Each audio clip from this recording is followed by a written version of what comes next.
अजमेर येथे देवदर्शन आटोपून नाशिककडे परतीच्या प्रवासात असलेल्या भाविकांच्या इनोव्हा कारला धुळे जिल्ह्यामध्ये शिरपूर फाटा मुंबई आग्रा राष्ट्रीय महामार्गावर अत्यंत भीषण अपघात झाला आहे।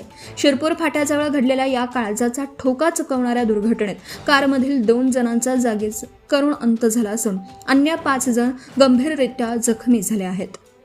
मिळालेल्या प्राथमिक माहितीनुसार भरधाव वेगात असलेल्या इनोव्हा कारवरील चालकाचं अचानक नियंत्रण सुटलं।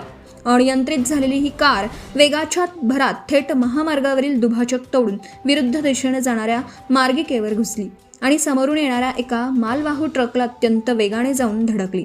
ही धडक इतकी भयंकर होती की यात इनोव्हा कारचा अक्षरशः चक्काचूर झाला आहे।